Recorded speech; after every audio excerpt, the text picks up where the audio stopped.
Good morning, welcome to morning brief. India U S trade deal ഇതുവരെ ഒരു confirmation ആകാതെ തുടരുകയാണ്.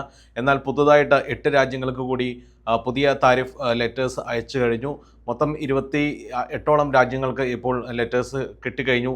പല താരിഫ് റേറ്റുകളും ഭീമമായ താരിഫുകളെല്ലാം ചുമത്തിക്കൊണ്ട് ട്രംപ് മുന്നോട്ട് പോവുകയാണ്. ഇന്ത്യയെ സംബന്ധിച്ച് ഇതുവരെ ഒരു കൺഫർമേഷൻസ് ഈ ഒരു കാര്യത്തിൽ ആയിട്ടില്ല. അത് നിഫ്റ്റിയിൽ നമ്മുടെ മാർക്കറ്റിൽ ഓവറോൾ ഒരു കൺസോളിഡേഷൻ സ്റ്റേറ്റ് സൃഷ്ടിക്കുന്നുണ്ട്. ടേക്ക് ഓവേഴ്സ് നോക്കുകയാണെങ്കിൽ നിഫ്റ്റി ഇന്നും ഫ്ലാറ്റായിട്ട് തന്നെയാണ് വ്യാപാരം തുടരുന്നത്. 10 പോയിന്റിൻ്റെ അപ്സൈഡ് മാത്രമാണ് ഇന്ന് നിഫ്റ്റിയിൽ കാണുന്നത്. പക്ഷേ ഓവറോൾ ഏഷ്യൻ മാർക്കറ്റ് നോക്കുകയാണെങ്കിൽ ഒരു പോസിറ്റീവ് സെൻറ്റിമെൻറ്റിലാണ് ട്രേഡ് ചെയ്യുന്നത്.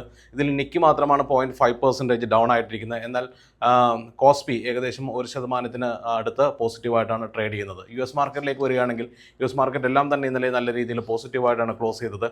പ്രത്യേകിച്ച് നാസ്ഡാക്ക് 1%-ലധികം പോസിറ്റീവായിട്ടാണ് ക്ലോസ് ചെയ്തത്. കാരണം അവിടുത്തെ ടെക്നോളജി സ്റ്റോക്കായിട്ടുള്ള എൻവിഡിയയുടെ മാർക്കറ്റ് ക്യാപിറ്റലൈസേഷൻ റെക്കോർഡ് ഹൈയിലേക്ക് വന്നു. അതൊരു പോസിറ്റീവ് ട്രെൻഡ് ടെക്നോളജി സ്റ്റോക്സിലും ഉണ്ടാക്കിയിട്ടുണ്ട്. യൂറോപ്യൻ മാർക്കറ്റ്സ് എല്ലാം തന്നെ നല്ല രീതിയിൽ പോസിറ്റീവായിട്ടാണ് ക്ലോസ് ചെയ്തത്. ഓൾമോസ്റ്റ് 1.5% മുകളിലായിട്ടാണ് ക്ലോസ് ചെയ്തിരിക്കുന്നത്. അപ്പോൾ മൊത്തത്തിലൊരു സെൻറ്റിമെൻറ്റ്സ് പോസിറ്റീവാണ്. പക്ഷേ ഇന്ത്യയെ സംബന്ധിച്ചിട്ട് ഈ ഒരു ട്രേഡ് അൺസർട്ടനിറ്റി നിൽക്കുന്നതുകൊണ്ട് തന്നെ നമുക്ക് ഇപ്പോഴും ഒരു കൺസോളിഡേഷൻ തുടരുകയാണ്. അതിൽ നിന്നൊരു ബ്രേക്കൗട്ടാണ് നമ്മൾ പ്രതീക്ഷിക്കുന്നത്. അപ്പോൾ എന്തെങ്കിലും ഒരു ട്രിഗേഴ്സ് നെഗറ്റീവ് സൈഡിലോ പോസിറ്റീവ് സൈഡിലോ ഉണ്ടാകുകയാണെങ്കിൽ നമുക്ക് ഈ ഒരു റേഞ്ച് ബ്രേക്കൗട്ട് തീർച്ചയായിട്ടും നിഫ്റ്റിയിൽ കിട്ടുന്നതായിരിക്കും. നിഫ്റ്റിയെ സംബന്ധിച്ച് നോക്കുകയാണെങ്കിൽ നിഫ്റ്റിയുടെ 25,460 എന്നുള്ളതാണ് ഒരു സപ്പോർട്ട് ലെവൽ. അതോടൊപ്പം തന്നെ 25,540 എന്നാണ് അതിൻ്റെ റെസിസ്റ്റൻസ്. അപ്പോൾ നമ്മൾ ഓവറോൾ നോക്കുകയാണെങ്കിൽ 25,400, 25,600 ഈ ഒരു റേഞ്ചിലാണ് ഇപ്പോൾ ട്രേഡ് വന്നുകൊണ്ടിരിക്കുന്നത്. ഏതെങ്കിലും തരത്തിലുള്ള ഒരു ട്രേഡ് ബ്രേക്കൗട്ട് വരികയാണെങ്കിൽ അതൊരു നെക്സ്റ്റ് ഒരു സെൻറ്റിമെൻറ്റ്സ് ക്രിയേറ്റ് ചെയ്യും, അല്ലെങ്കിൽ ഒരു ട്രെൻഡ് ക്രിയേറ്റ് ചെയ്യും എന്നാണ് കണക്കാക്കുന്നത്.